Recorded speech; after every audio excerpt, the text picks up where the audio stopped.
तो आज मैं आपको एक अनोखी रहस्यमय कहानी सुनाऊंगा। अगर आप चैनल पर नए हैं तो अभी सब्सक्राइब कर ले, क्योंकि यह मेरा दूसरा नया चैनल है। तथा कहानी पूरा देखे, अंत में एक अनोखा रहस्य छुपा है। धन्यवाद। तो सुनिए। नर्मदा नदी के तट पर एक छोटा सा गांव था, जहां हेमा नाम की एक युवा और बहुत ही सुंदर कन्या रहती थी।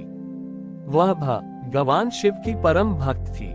उसके मन में सिर्फ एक ही इच्छा थी कि उसे भी माता पार्वती जैसा पति मिले, जो सर्वशक्तिमान हो और हर सुख दुख में उसका साथ दे। हेमा के पिता एक धनी व्यापारी थे और वे अपनी बेटी के लिए एक योग्य वर की तलाश में थे।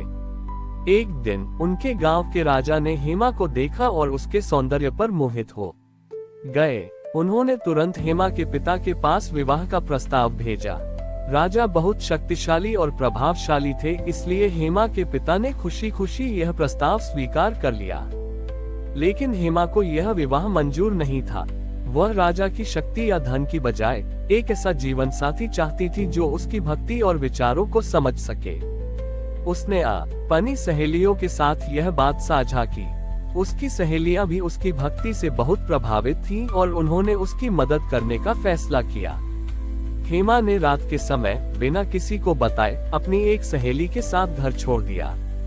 वे दोनों एक घने जंगल में जा पहुंची और एक गुफा में छिप गईं। ये भाद्रपद मास की शुक्ल पक्ष की तृतीया का दिन था, जिसे हरितालिका तीज के नाम से जाना जाता है।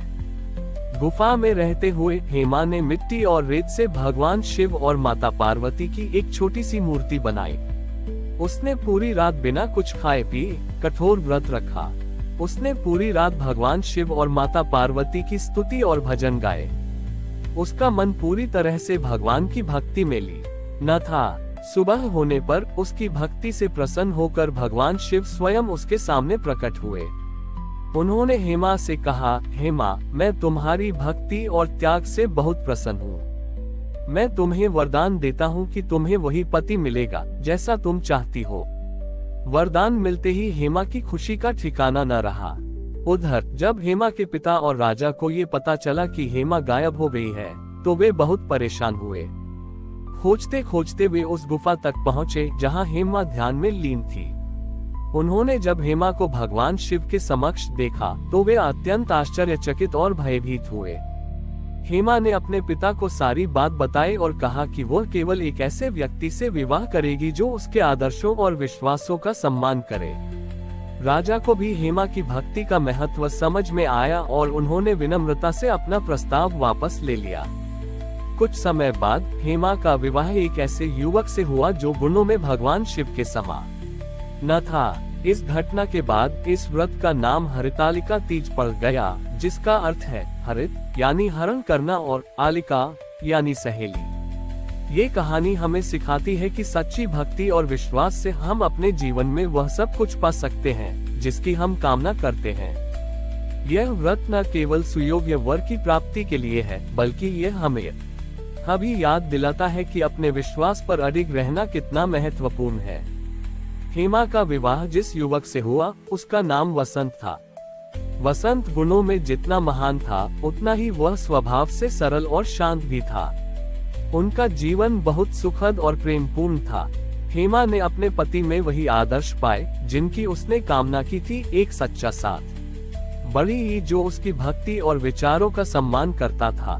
वसंत और हेमा ने मिलकर अपने गांव में एक छोटा सा आश्रम बनाया, जहां वे जरूरतमंदों की मदद करते थे। हेमा की भक्ति और वसंत की करुणा की ख्याति दूर दूर तक फैलने लगी। लोग उनसे सलाह लेने और आशीर्वाद पाने के लिए दूर दराज से आने लगे। एक साल बाद जब हरितालिका तीज का पर्व फिर से आया, तो हेमा ने उसी गुफा में जाकर व्रत करने का फैसला किया जहां उसने भगवान शिव को प्रसन्न किया था। इस बार वह अकेली नहीं थी, उसके साथ कई अन्य महिलाएं भी थीं, जिन्होंने हेमा की कहानी सुनी थी और उससे प्रेरित हुई थी। वे भी अपने अपने पतियों के लिए या सुयोग्य वर की कामना के लिए व्रत करना चाहती थीं। गुफा में पहुंचकर हेमा ने सभी महिलाओं को बताया कि कैसे उसने सिर्फ बाहरी सौंदर्य या धन की चाह न रखकर एक सच्चे और अच्छे जीवन साथी की कामना की थी। उसने उन्हें सिखाया कि व्रत का असली अर्थ सिर्फ उपवास करना नहीं है, बल्कि मन से शुद्ध होकर अपने आराध्य के प्रति सच्ची श्रद्धा रखना है। जब उन्होंने मिट्टी के शिवलिंग और पार्वती माता की मूर्ति बनाई, तो हेमा ने सबको सिखाया कि यह मिट्टी और रेत का पुतला सिर्फ एक प्रतीक है, असली भक्ति तो हमारे हृदय में होती है। उन्होंने पूरी रात भजन गाए और कहानियां सुनाई। सुबह जब सूर्य की पहली किरण गुफा में आई, तो सभी महिलाओं को एक अद्भुत शांति और सकारात्मक ऊर्जा का अनुभव हुआ। गांव वापस लौटने पर सभी महिलाओं ने पाया कि उनके जीवन में एक सकारात्मक बदलाव आया है। कुछ की पारिवारिक समस्याएं सुलझ गईं, तो कुछ को अपने जीवन में एक नई दिशा मिली। हेमा का ये प्रयास केवल एक धार्मिक अनुष्ठान नहीं था, बल्कि यह नारी शक्ति का एक अद्भुत उदाहरण बन गया था। हेमा और वसंत ने अपना पूरा जीवन समाज सेवा और धार्मिक कार्यों में लगा दिया। उनकी कहानी पीढ़ियों तक सुनाई जाने लगी और हरितालिका तीज का व्रत सिर्फ एक परंपरा नहीं, बल्कि विश्वास, त्याग और सच्ची भक्ति का प्रतीक बन गया। आज भी जो महिलाएं यह व्रत करती हैं, वे हेमा और माता पार्वती की तरह एक सच्चे और सुखद वैवाहिक जीवन की कामना करती हैं, जहां पति और पत्नी का रिश्ता सिर्फ बंधन नहीं, बल्कि एक आध्यात्मिक साझेदारी होता है। हेमा और वसंत का आश्रम अब सिर्फ एक गांव तक ही सीमित नहीं रहा, बल्कि यह एक तीर्थस्थल जैसा बन गया था। दूर दूर से लोग अपनी परेशानियां लेकर आते और हेमा उन्हें सही मार्ग दिखाती। लेकिन समय के साथ एक नई चुनौती सामने आई। एक दिन एक राज्य की रानी आश्रम में आई। वह बहुत धनी और शक्तिशाली थी, लेकिन उसका मन अशांत था। उसका विवाह एक बहुत ही अहंकारी और स्वार्थी राजा से हुआ था। रानी ने हेमा से कहा, मैंने हरितालिका तीज का व्रत कई बार किया, लेकिन मेरा जीवन तो दुखी ही है। मुझे वह सुख नहीं मिला जब छोटी ई सखी कामना करती थी। हेमा ने मुस्कुराते हुए रानी को देखा और कहा, देवी, हरितालिका का व्रत केवल सुयोग्य पति पाने के लिए नहीं है, ये पतिव्रता, धर्म और आत्मसम्मान का प्रतीक भी है। माता पार्वती ने शिवजी को पाने के लिए तपस्या की थी, लेकिन उन्होंने अपने आत्मसम्मान को कभी नहीं छोड़ा।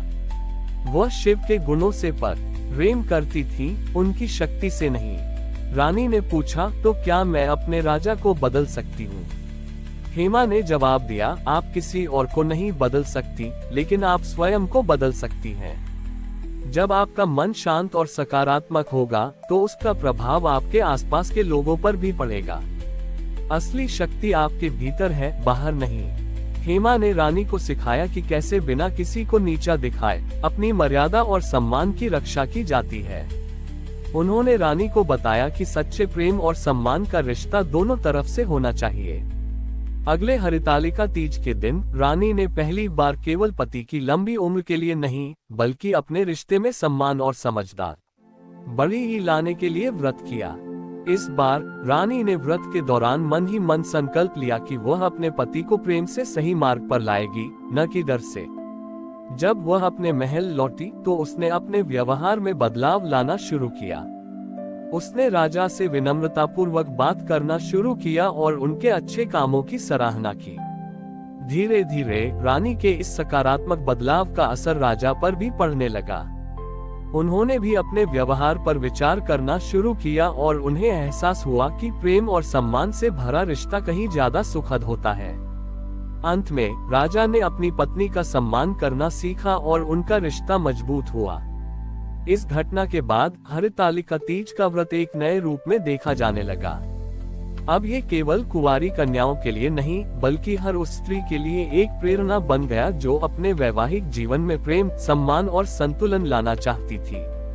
हेमा ने ये सिद्ध कर दिया कि असली भक्ति और धर्म सिर्फ पूजा पाठ में नहीं, बल्कि हमारे छोटी ही चारों और कर्मों में होता है। हमारी और भी आध्यात्मिक एवं अनोखी कहानियां देखने के लिए हमारे चैनल पर जाएं तथा धार्मिक एवं पौराणिक अनोखी कहानियां हमारे चैनल पर है। कृपया जाके देखें तथा हमारे चैनल को सब्सक्राइब करके रखें और वीडियो लाइक जरूर करें। धन्यवाद।